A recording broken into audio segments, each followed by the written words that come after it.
La educación a distancia es realmente una alternativa de educación superior que cumple los estándares de calidad.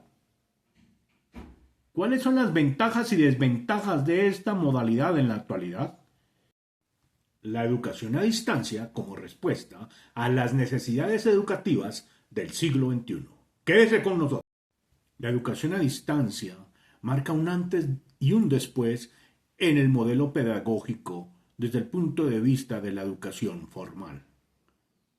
Nos da unas alternativas que tienen ventajas y desventajas.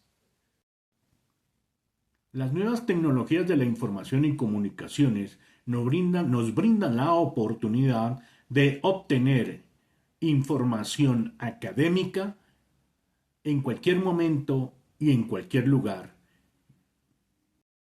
La educación a distancia rompe el paradigma de la educación tradicional de los alumnos y los profesores en un aula de clase física.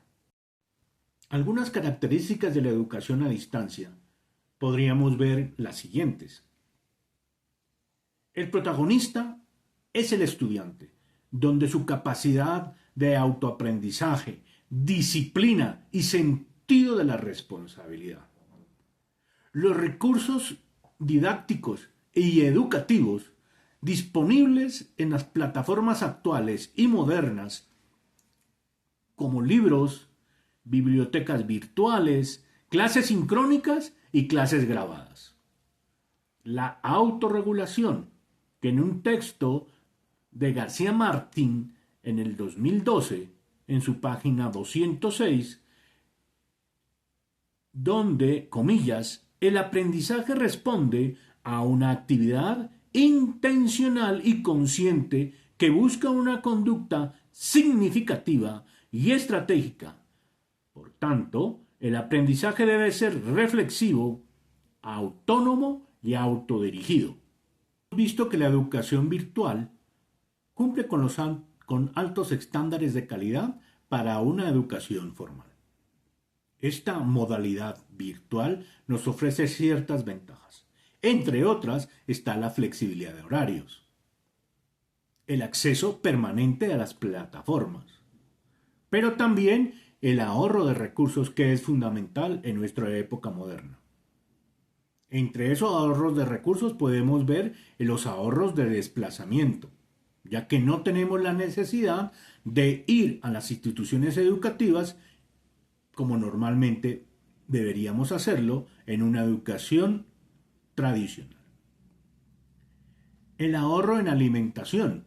Recuerden que los altos y largos periodos de educación en una educación formal en aulas físicas implican que tenemos que gastar en nuestra alimentación, almuerzos, desayunos y demás. También el ahorro de alojamiento.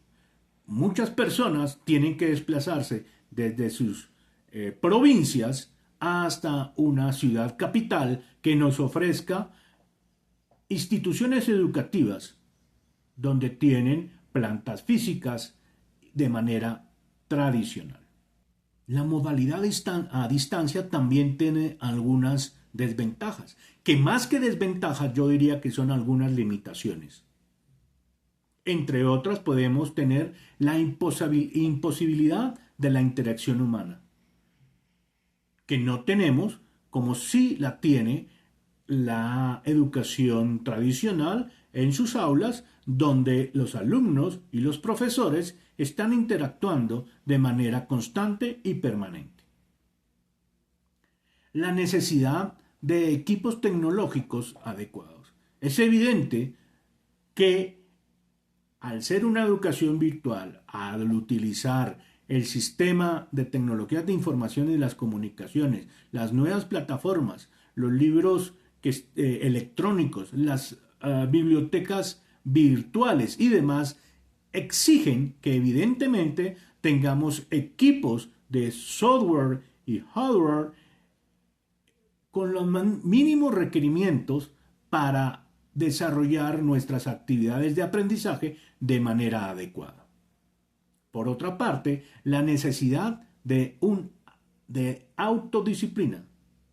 autodisciplina que nos exige responsabilidad en lo que estamos haciendo y cómo lo estamos haciendo, ajustando nuestros horarios para el estudio.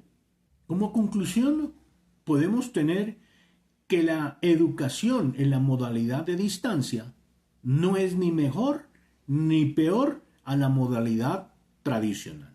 Simplemente es diferente. Sin embargo, ofrece ventajas y limitaciones que dependen de cada una de las personas asumir qué tipo de modalidad les conviene más. La educación a distancia llegó para quedarse, porque el futuro es ahora.